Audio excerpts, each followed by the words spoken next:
চিকিৎসা নিয়ে কথা কেন বলবেন? চিকিৎসা তো আমরা পাচ্ছি। আমাদেরকে নিয়ে যেটা হচ্ছে এখন, সেটা হচ্ছে আমাদেরকে আলাদা করা হইতেছে। কিছু লোকরে মনে করেন একবারে তারেক জিয়ার চেয়ারে বহাই দিতেছে, আর কিছু লোক হলে হিউন্সির চেয়ারে বহাই দিতেছে। এটা কেন করতেছে তারা? কীরকম মনে করেন এই জায়গায় আমরা গুলি খেয়েছি সবাই, মূল্যায়নটা থাকবে সবার। সবাই তো আর বিমান উড়িয়ে খেলা দেখতে নেওয়া সম্ভব না, তাই নিমুখা খেলা দেখছো সারা জীবন টিভিতে, আর গুলি খেয়ে তুই খেলা দেখবি স্টেডিয়ামে? তোর স্টেডিয়ামের যোগ্যতা থাকলে তুই এমনি যাবি। তোর স্টেডিয়ামের যদি যোগ্যতা থাকে তুই এমনি যাবি, তুই এখন গুলি খাইয়া তুই স্টেডিয়ামে যাবি মানে? সেটি তো আমার কথা। এই জায়গায় আমাদেরকে নেওয়া হবে কেন? যদি নেওয়া সবাইরে যায়, যাবে না, এটা পসিবল না। তাহলে পসিবল না, তাহলে আমরা টিভিতে দেখুন, সবাই একসাথে টিভিতে দেখে কাতাল দিন। হ্যাঁ না, আমি গুলি খাইছি, আমার ওই বাইরেও গুলি খাইছে, আমি স্টেডিয়ামে যে খেলা দেখে কেন আসবো? আর হ্যাঁ টিভিতে খেলা দেখে আমার গেলে নিবে, ওই গেলে আমি কে খাম? এই যে আসিফ বাইরে আমাদের ভাই যে মন্ত্রী হয়েছে, মন্ত্রী সমতুল্য পর্যায়ে আছে, আমাদের বাইরে তো এখন সবাই গেলেই গেছে। কেন গেলে? হে নিল কে? হে 2 কোটি টাকা খরচ করে নিল কে? হে কেন নিল? তার ভাই কি তারা যারা বিমান চড়াই নিছে তারা ভাই? আমরা ভাই না? আমরা ভাই না? আসিফ ভাই তো এটা বোঝা উচিত ছিল যে ভেদাভেদ আমি কেন করি। আমাদের তো ভেদাভেদ করা উচিত হয় নাই। এই টাকাটা আমাদেরকে দিয়ে দিত, আমাদের যদি 20,000 করে টাকা দিত, আমরা ফল ফ্রুট খাইতে পারতাম। আমাকে হলে টিভি লাগাই দিত, একটা করে এলইডি টিভি লাগাই দিত, কো এটা তো দিল না। আমাদের এখানে একটা এলইডি টিভি লাগাই দিলাম, সবাই খেলা দেখতে পারতাম। লাগাই দিছে? দেয় নাই।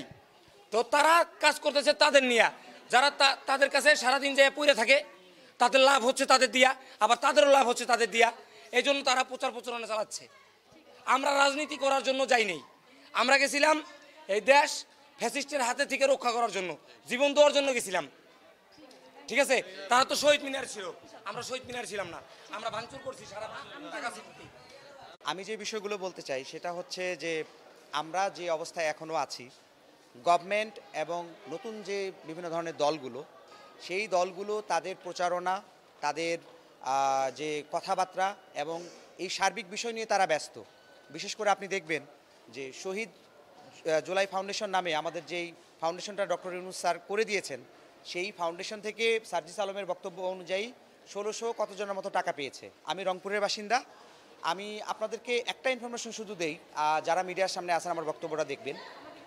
রংপুরে মমদেল আলী নামে একটা ভাই, যে ভাইয়ের একটা পা নেই, এখান থেকে তিনি ট্রিটমেন্ট নিতে পারেননি, তো তার পা নেই এবং অসংখ্য যারা ভাই আমাদের এমআইএস ভুক্ত, তাদের ফাইলগুলো বারবার এই আমাদের জুলাই শহীদ স্মৃতি ফাউন্ডেশনে দেওয়ার পরেও কোনো প্রকার তারা টাকা পায়নি এবং তাদের অনেকে এখনও চিকিৎসা পাচ্ছে না। আর আমাদের নিটোরে যে কথা বলেন, ওই ভাইকে তখন আমি ব্র্যাকে নিয়ে আসি, ব্র্যাকের একটা লিঙ্ক আপ করে দিয়ে তাকে ডক্টর সিগনেচার পর্যন্ত দিতে যাচ্ছিল না, এসে উনি এখন এই পাটা পাওয়ার মানে একটা যোগ্য। কিন্তু আমার কথা যে এত সমন্বয়ক, এত স্বাস্থ্য উপদেষ্টা, এত স্বাস্থ্য প্রতিনিধি, ওনারা আসলে কি কাজ করছে? এটা আমার 1 নম্বর প্রশ্ন। ওনারা কোনো বর্তমানে কাজই করছে না, ওনাদের দলীয় কাজগুলো ওনারা এগিয়ে নিচ্ছে, কে কোন পদ নিবে, কে কোন দিকে আগাবে। আরেকটা জিনিস বলি যে আমাদের ভিতরে যেই কিছু ক্যাটাগরি চলে আসছে, আপনারা দেখছেন এই ক্যাটাগরির ভিতরে যেটা অলরেডি বক্তব্য কমপ্লিট করে দিয়েছেন একজন স্যার, কিন্তু এর ভিতরেও সিভিল সার্জন থেকে যারা গিয়েছে আমাদের অনেক আহত, যেমন আমার পায়ে যখন রিং ছিল দীর্ঘদিন, আমি কিন্তু সেখানে সরাসরি যেতে পারিনি। অনেকের যেখানে এ ক্যাটাগরি হওয়ার কথা সে গিয়েছে ডিতে, অনেকের বি ক্যাটাগরি। এই বিষয়টা আমি বলবো যে আপনারা আরেকটু ভালো করে দেখেন। তৃতীয়ত বিষয়, আমরা যে বিষয়টা নিয়ে এখন শঙ্কিত এবং আমরা যে বিষয়টা নিয়ে খুবই চিন্তাভাবনার ভিতরে আছি, সেটা হচ্ছে যে আমাদের হাসপাতালে আমার সাথে যারা আছে ওনারা সকলেই আহত। আপনারা একটু দেখেন, আমাদের এই যে সমাজসেবা একটা কার্যালয় রয়েছে, এখন আমি যেমন চাকরি করতাম, দীর্ঘ 6 বছরের অভিজ্ঞতা, তো আমার একটা ফান্ড ছিল, বা আমার বিভিন্ন ধরনের জিনিস লাগে, প্রয়োজনীয় জিনিস, আমার ওষুধপত্র লাগে, কিছু দামি অপারেশনের জন্য যে ইনস্ট্রুমেন্টগুলো সেগুলো লাগে, সেখানে সমাজসেবা আমাদেরকে কিছু সাপোর্ট দিত।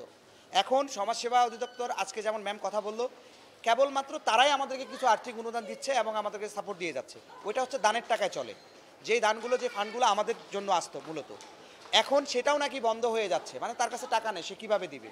তাহলে এই যে আমার যে লং টাইম চিকিৎসা, আমার পা এখনও কিন্তু ভাঁজ হয় না, আরেকটা সার্জারিও লাগবে, এরকম অসংখ্য ভাই ইলিজারও পরানো, রিং পরানো, তাহলে আমরা কার কাছে টাকা নিব? এখানে আমাদের স্বাস্থ্য মন্ত্রণালয় রয়েছে, আমাদের জন্য স্বাস্থ্য মন্ত্রণালয় কী করলো এটা জানতে চাই, অর্থ মন্ত্রণালয় কী করলো সেটা জানতে চাই, এবং সার্বিক বিষয় নিয়ে আমি বলতে চাই যে যারা আমাদেরকে নিয়ে কাজ করছে, আমরা যে আসলেই যোদ্ধাহত, আমরা যে আসলে আমাদের জীবনটাকে বাজি রেখে বন্দুকের সামনে দাঁড়িয়েছিলাম, এটা কি আমাদের অপরাধ ছিল? আমাদের এই প্রজন্মকে যে একটা পঙ্গু করে রাখা হলো, আমি তো আগের মতো আর চাকরি করতে পারবো না, আগের মতো তো আমি 7-8 তলায় উঠতে পারবো না। তাহলে আমার পরিবারকে কে দেখবে? আমরা কোথায় যাব? আমরা এমন একটা অবস্থায় এখন পৌঁছাইছি যে আমাদেরকে জাস্ট একটা শো পিস বানানো হয়েছে, আমাদের মাথা বিক্রি করা হচ্ছে, করে তারা যাদের গাড়ি বাড়ি দরকার তারা সেগুলো করছে, কিন্তু আমরা কিছুই পাচ্ছি না। আপনার মাধ্যমে শুধু এই দুঃখটাই বলতে চাই বা আমরা সরকারকে অনুরোধ করতে চাই যে যেই প্রজন্ম আমরা এই 24-এ স্বৈরাচারকে হটিয়েছি, এত রক্তপিপাসু একজন খুনি হাসিনাকে আমরা দেশ থেকে ত্যাগ করেছি, এইটা পুরো ফুটেজ সহ এটা আর্কাইভ হয়ে আছে। আপনারা এটাও আর্কাইভ যে এই যে মিডিয়াতে আমরা বক্তব্যগুলো দিচ্ছি আমরা কোন ক্রাইসিসের ভিতরে যাচ্ছি। আমাদেরকে যদি না দেখেন তাহলে আগামী প্রজন্ম, দেশ যদি কখনো আবার কালো রাত্রিতে ঢেকে যায়, কালো আধারে ঢেকে যায়, তখন কেউ দাঁড়াবে না।